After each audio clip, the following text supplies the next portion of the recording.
हमें इस बात को समझने की जरूरत है कि कोई भी आज की दुनिया में कोई भी इंसान मुकम्मल तौर पर खुश नहीं हो सकता। हर चीज एक साथ नहीं मिल सकती।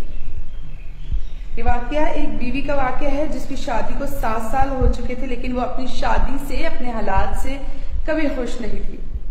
हमेशा उसकी अपने शौहर से अपने माशी हालात को, अपने घर के हालात को लेकर लड़ाई झगड़ा ही होता रहता था और रोज दोनों में किसी न किसी बात को लेकर बहस हो जाती थी।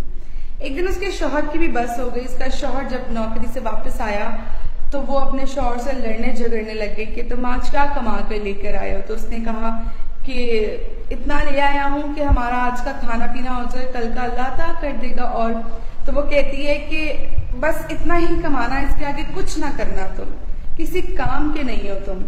और ये सुनकर वो कहता है कि मुझे बताओ बेगम कि ऐसा कौन सा दिन है जिस दिन मैं नौकरी पर नहीं गया, जिस दिन मैं घर से बाहर कमाने नहीं गया। मैं रोज कमाने निकलता हूँ, रोज जाता हूँ, लेकिन शायद नसीब में ही अल्लाह ताला ने अभी इतना लिखा हुआ है। अल्लाह का करम है, अल्लाह जितना अता कर रहा है, अल्लाह का शुक्र अदा किया करो कि भूखे पेट नहीं सो रहे।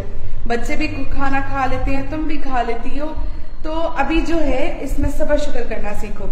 जिस पर वो औरत इस बात में मुत्तफिक जरूर होती है, लेकिन फिर हालात का रोना शुरू कर देती है कि क्यों मुझे दूसरी औरतों की तरह वो जिंदगी नहीं मिलती जो मैं चाहती हूँ, अच्छे कपड़े, अच्छा खाना, अच्छा रहन सहन। तो वो उसको यही समझाता है कि अभी थोड़ा सब्र रखो। अब फिर अगले दिन ऐसा ही होता है कि वो खाना खाता है, वो सो जाता है। अगले दिन वो काम के लिए निकलने लगता है।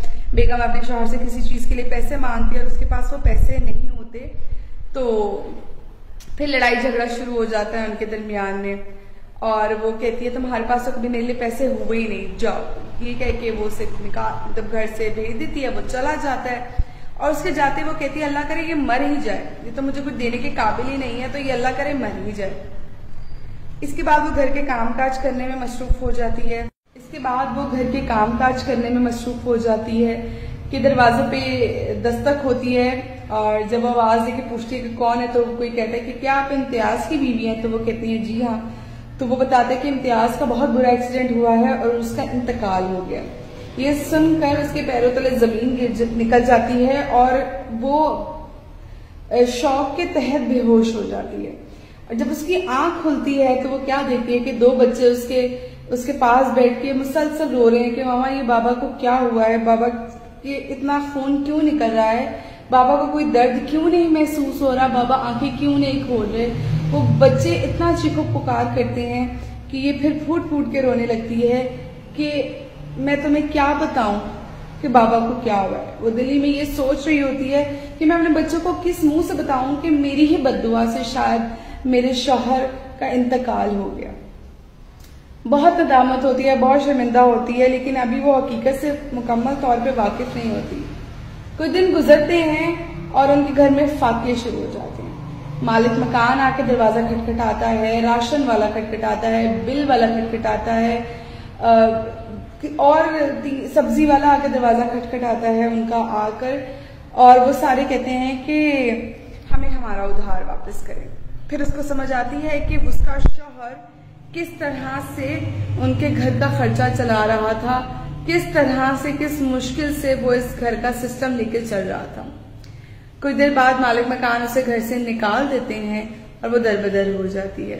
फिर वो किसी दूसरे घर में, किराए के घर में रहना शुरू कर देती है, लेकिन उनकी जिंदगी बदतरीन होना शुरू हो जाती है क्योंकि अभी उसे कोई कमाने का जरिया नहीं नजर आ रहा। फिर उसको ये बात समझ आती है कि वो जो शौहर जिससे ये रोज लड़ती थी, झगड़ती थी पैसों के मामले में, जो गर्मी की तपिश, दुनिया की तलखियां बर्दाश्त करके घर आता था थका हारा, और फिर वो इसकी तलखियां भी बर्दाश्त करता था, लेकिन अपनी औलाद के लिए, अपनी बेगम के लिए रिस्क कमाने रोज निकल जाता था। वो सिर्फ खुदा को मालूम था कि वो किस मुश्किल से उसके लिए सब करके लाता था और उस इंसान पे क्या गुजरती थी। ये बात फिर उसको उस दिन समझ आई कि वो सिर्फ इंसान ही नहीं था, वो इंसान की शक्ल में उसके लिए उसका खुदा था जो उसके लिए एक सिस्टम उसका चला रहा था। अब फिर उसे जब जमाने की असल तलखियां बर्दाश्त करनी पड़ी, जो उसका शौहर उसके लिए बर्दाश्त करना करता था, फिर उसको समझ आई कि उसे अल्लाह का शुक्र अदा करना चाहिए था, उसे सब्र करना चाहिए था, उसे नाशुक्री नहीं करनी चाहिए थी।